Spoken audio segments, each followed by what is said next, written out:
नमस्कार मित्रांनो, काल पोस्टमन, मेलगार्ड आणि MTS यासाठीची परीक्षा झाली होती. तर त्याची रिस्पॉन्स शीट आलेली आहे. तुम्ही सर्वांनी तुमचा स्कोअर चेक केला असेलच. काही जणांना अजूनही रिस्पॉन्स शीट डाउनलोड करताना प्रॉब्लेम येत आहे. तर ते प्रॉब्लेम आपण सॉल्व्ह करून देत आहोत. तर आता याच्या पुढची जी स्टेज आहे, पेपर 2 आणि पेपर 3. तर हा पेपर 2 आणि पेपर 3 म्हणजे काय आहे? यामध्ये कोणत्या फेज आहेत किंवा कोणत्या परीक्षा होणार आहेत?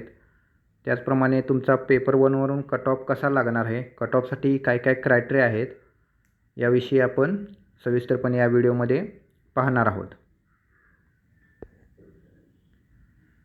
तर या ठिकाणी बघा, पॅटर्न ऑफ एक्झामिनेशन. आता पेपर 1 तुमचा झालेला आहे, त्यामुळे पेपर 1च्या आपण चर्चा करणार नाही. तर पेपर 2 आणि पेपर 3 यामध्ये तुमचं जे आता सध्याची पुढची स्टेज आहे ती पेपर 2 आणि पेपर 3 होणार आहेत. पहिली गोष्ट म्हणजे जे पेपर 1 आहे त्यावरूनच तुमचा स्कोअर जो आहे तो स्कोअर आता सध्या जो स्कोअर आलेला आहे यानंतर तुमचं ऑब्जेक्शन घेण्यात येईल. ऑब्जेक्शननुसार तुमचा स्कोअर कमी जास्त होऊ शकेल, त्या ऑब्जेक्शनवरती डिपेंड आहे. यानंतर तुमचं नॉर्मलायझेशन होणार आहे.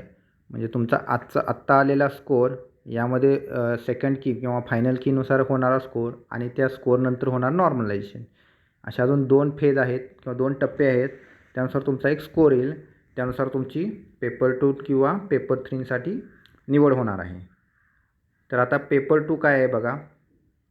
हा पहिल्यांदा एक गोष्ट लक्षात घ्या, पेपर 2 आणि पेपर 3 दोन्ही क्वालिफाईंग आहेत. दोन्ही एकाच दिवशी होणार आहेत आणि दोन्हीमध्ये फक्त 1 तासाचं अंतर असणार आहे. पेपर 2 हा तुमचा MCQ टाईप म्हणजे जे आपण म्हणतो बहुपर्यायी आणि पेन पेपर अशा दोन्ही प्रकारे असणार आहे. तो पेपर 2 असणार आहे आणि पेपर 3 जो असणार आहे तुमचा टायपिंगवरती असणार आहे. पेपर 2मध्ये या ठिकाणी पेपर 2मध्ये जे आहे तर तुमचे एकूण 60 मार्क्स असणार आहे आणि यासाठी 45 मिनटं असणार आहेत. तर काय असणार आहे बघा सिलॅबस. पेपर 2मध्ये तुम्हाला इंग्लिश टू लोकल लँग्वेजमध्ये किंवा लोकल लँग्वेज टू इंग्लिशमध्ये कन्व्हर्जन असणार आहे. ठीक आहे.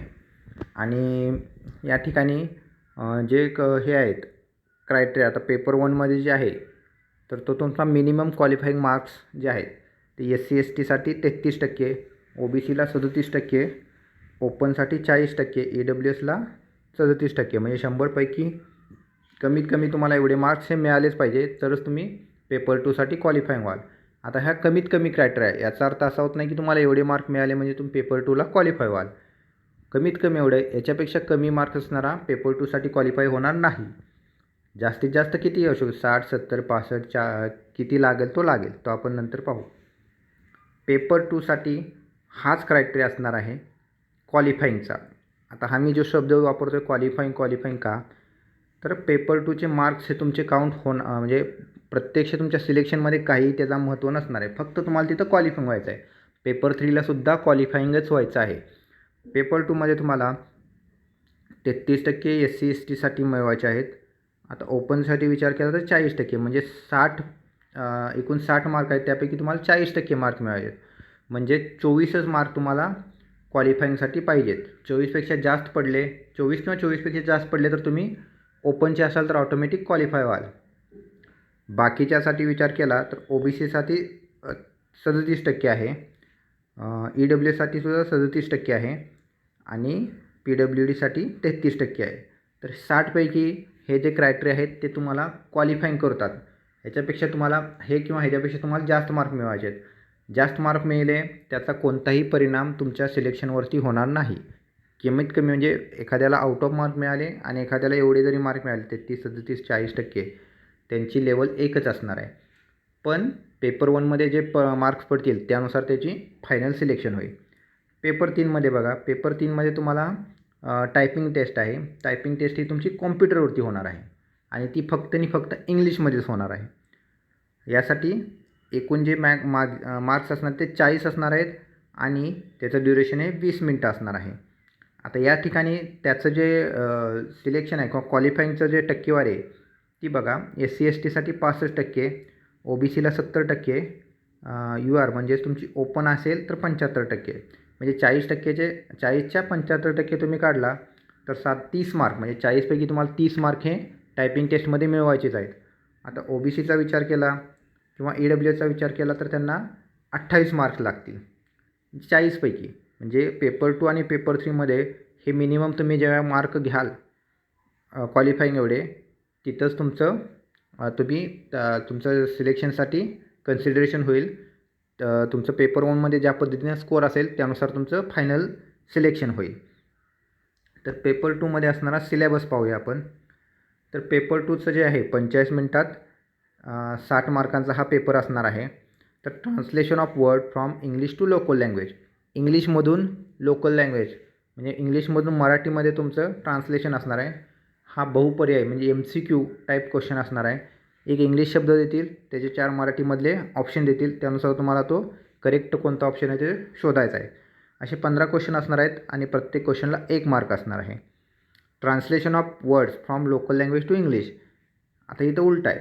इथं मराठी शब्द देतील किंवा कोकणी ज्यांचं असेल त्यांचं कोकणी असेल आणि त्याचं इंग्लिशमध्ये रूपांतरण तुम्हाला करायचं आहे. या ठिकाणी देखील तुम्हाला 4 ऑप्शन असणार आहेत.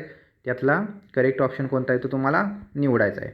याचे देखील 15 क्वेश्चन असतील आणि याला देखील प्रत्येक क्वेश्चनला 1 मार्क असेल. दोन्ही मिळून 30 क्वेश्चन 30 मार्क असतील. याला देखील कोणतेही निगेटिव्ह नसणार आहे. म्हणजेच तुम्हाला इथे 60मधले 30 क्वेश्चन इथं असणार आहेत. यापैकी निगेटिव्ह नसल्यामुळे तुम्हाला हे 30च्या 30 तुम्ही अटेम्प्ट करून ह्यामध्ये मॅक्झिमम मार्क मिळवू शकता.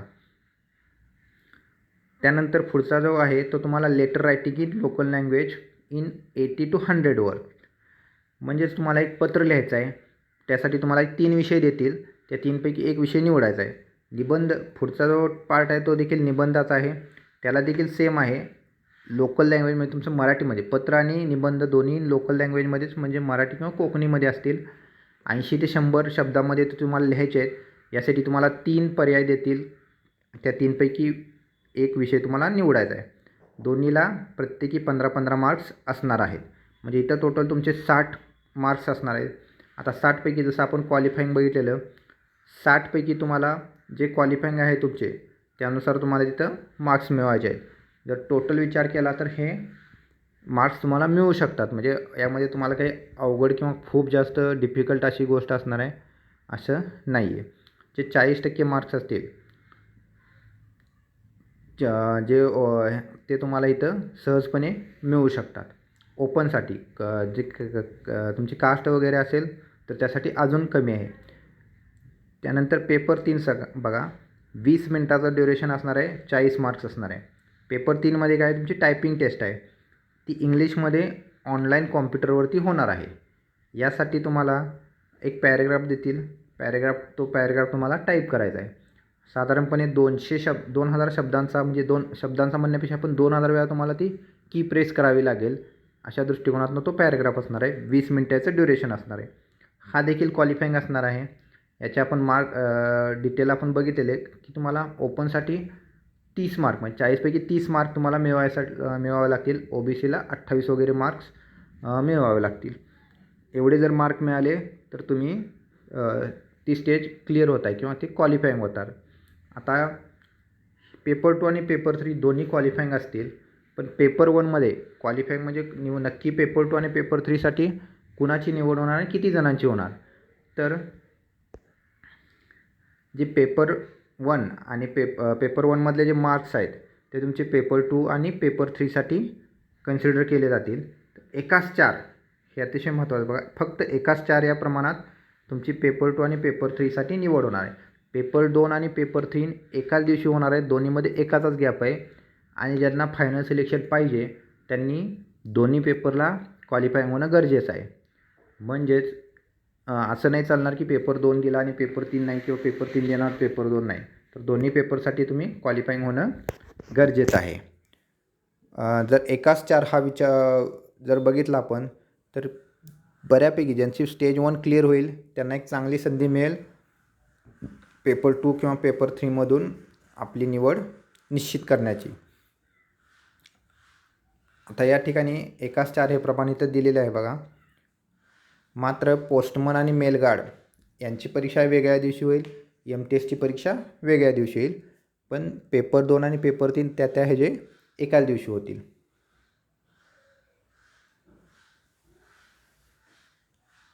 आता जे फायनल सिलेक्शन होणार आहे ते फायनल सिलेक्शन फक्त आणि फक्त पेपर 1च्या स्कोरवरतीच होणार आहे.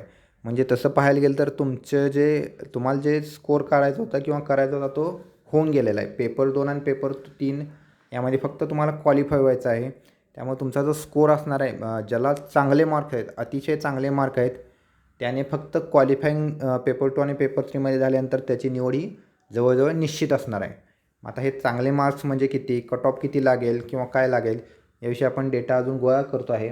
त्याविषयी आपण उद्या सविस्तर बोलू. पण सध्या तरी असं वाटतं की ज्याचे 75+ आहेत ओपनसाठी मी म्हणतो आहे, त्याची पेपर 2साठी निवड होण्याचे चान्स जवळजवळ 100% आहे. त्यानंतर आपण जे फायनल सिलेक्शन आहे ते अर्थात जेवढ्या वॅकन्सी आहेत त्यानुसार होईल. म्हणजे साधारणपणे 1300 वॅकन्सी होत्या, त्यानुसार 4 पट म्हणजे जर आपण बघितलं तर 6,500 ते 7,000 जणांची निवड ही पेपर 2 आणि पेपर 3साठी होणार आहे. आणि त्यातून फायनल जे आहे ते सिलेक्शन मग कोणी कुठं अप्लाय केलं आहे, पोस्टमनला केलं आहे, मेलगार्डला केलं आहे, मग कोणत्या डिव्हिजनला केलं आहे, त्यामध्ये कुठले कुठले ऑप्शन दिले आहेत, त्यानुसार त्याचं फायनल सिलेक्शन हे होणार आहे. पेपर 2ची आणि पेपर 3ची जी तयारी आहे, पेपर 3ची तयारी तुम्हाला ऑनलाईनच करायची आहे. एकाच दिवशी दोन्ही पेपर असल्यामुळे तुम्हाला आत्तापासूनच त्याची तयारी करावी लागेल. पेपर 2मध्ये जे आहे EC रायटिंग आहे ते आपण प्रोव्हाइड करणार आहोत आपल्या टेलिग्राम चॅनलला. इंग्लिश टू मराठी आणि मराठी टू इंग्लिश जे वर्ड आहेत, जी व्होकॅब्युलरी आहे ती देखील आपण उपलब्ध करून देणार आहोत. तर त्यासाठी आपलं टेलिग्रामचे चॅनल आहे ते तुम्ही जॉईन करा. धन्यवाद.